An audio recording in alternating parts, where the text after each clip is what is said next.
E você pegar os personagens mais complexos da literatura brasileira, eles são simplórios em função do que nós temos hoje. Né? Eu imagino, por exemplo, o que faria, né, um grande escritor explorando a mente do Frei Beto, por exemplo. Né? O Frei Beto como personagem de ficção seria absolutamente maravilhoso. Porque é um negócio tão cheio de contradição e tão cheio de camuflagens, né?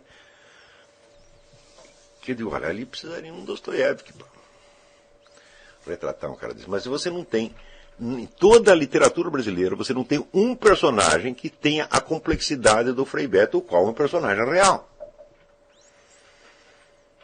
Está entendendo? Então quer dizer que a nossa literatura está muito abaixo da situação. Você imagina, por exemplo, você pega outro personagem até mais simples do que o Frei Beto, você pega o próprio Lula. O Lula é o homem que foi, na mesma semana ele foi homenageado no Fórum Econômico Mundial pela sua conversão ao capitalismo e no Foro de São Paulo por sua fidelidade ao comunismo. Tem na literatura brasileira algum personagem assim? Falando, não tem. Quer dizer, o próprio Lula, que é, sob certos aspectos, as pessoas acham que é um cara simplório, ele tem complexidades, se não na sua personalidade, ao menos na sua situação, que ela não tem como escapar disso aqui.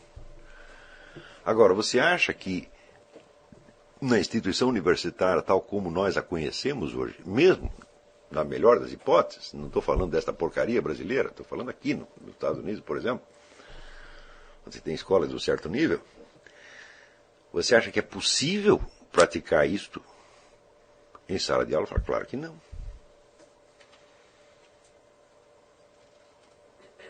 Porque a filosofia virou o nome de uma profissão. E a profissão nunca é exercida por seres humanos concretos, é exercida por um pedaço da pessoa que corresponde com aquele papel social. E que é já, vamos dizer, um subpersonagem, né? Segundo personagem, construído em cima do primeiro. Não é isso? Ora, o que eu estou fazendo aqui também é uma atividade profissional. E espero que muitos consigam, depois, mais tarde, exercer uma atividade profissional mais ou menos parecida com essa. À sua maneira, mas partindo disso aqui. Isso quer dizer que você terá que fazer a sua atividade profissional coincidir com a expressão pessoal. Está compreendendo? Só que isso aí corresponde a um negócio que dizia Ortega y Gasset. Ele dizia, gênio é aquele que inventa a sua própria profissão. Então isso quer dizer que um certo aspecto de gênio vocês vão ter que cultivar em vocês.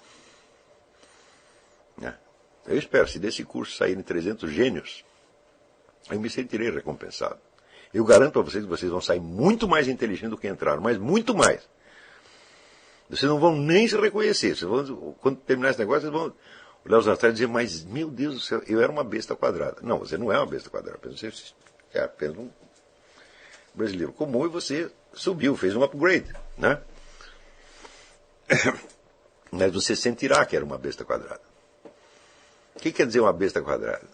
Besta quadrada é um sujeito que só pensa fora da realidade e fora da sua experiência genuína. Tem umas bestas quadradas disfarçadas. Né? Disfarçada é aquele sujeito que consegue fazer isso. Ou seja, raciocinar de coisa que não existe, que ele não viu, que ele não sentiu e que ele não sabe. Tá certo?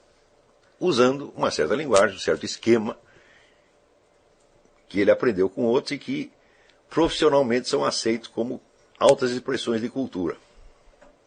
Esse é o pior de todos.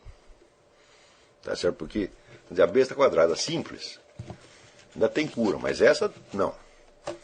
Quer dizer, depois que você escreveu um monte de besteira e fez sucesso com elas, você não vai desistir mais delas nunca mais. É isso. Então, vamos dizer, a conquista da sua própria voz,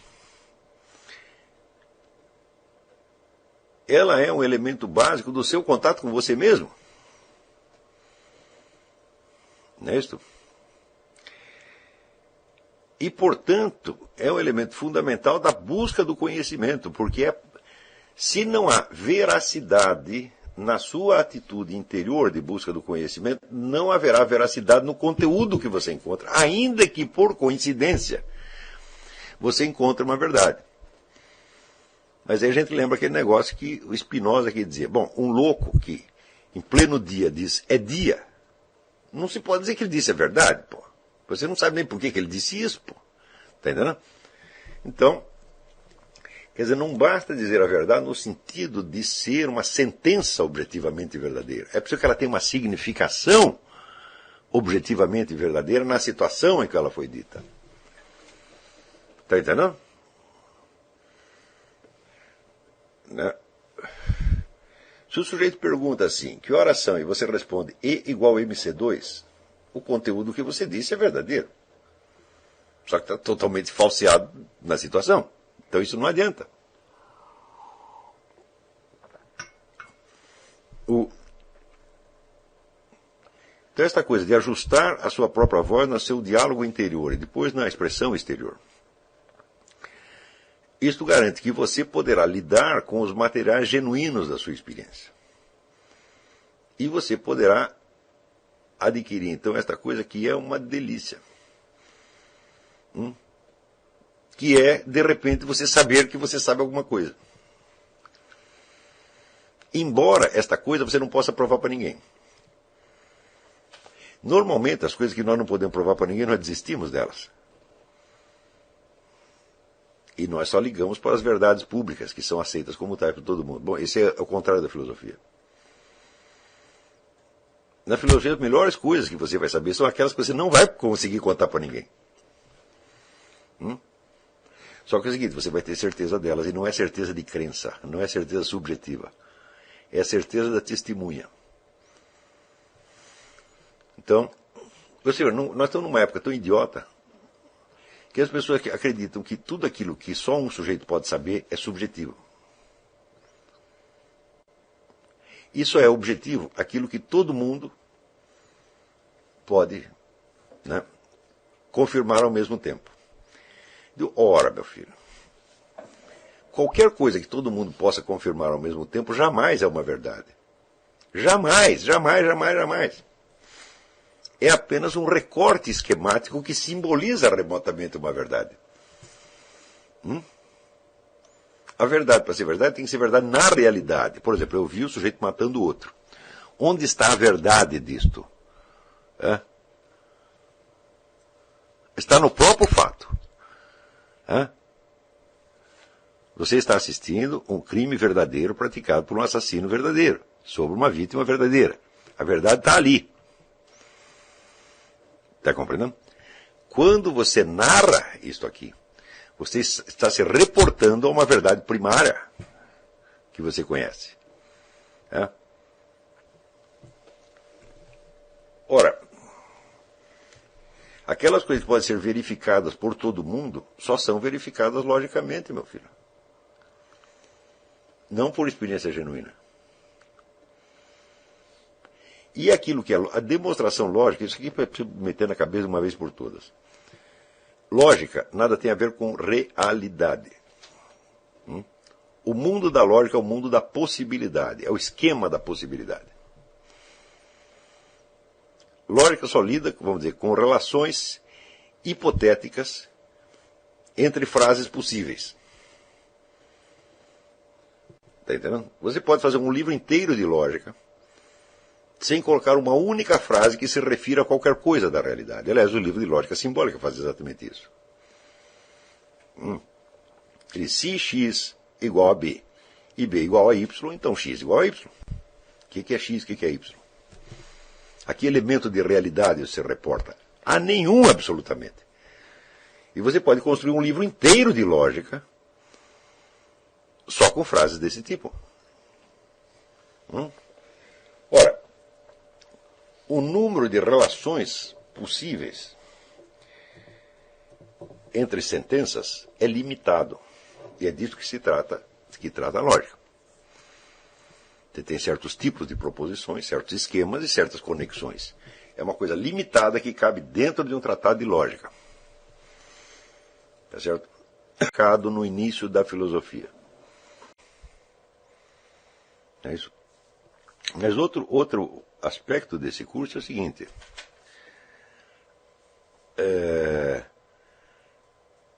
A realização da pessoa humana não é um elemento que exista como valor na sociedade brasileira. Ninguém liga para isso.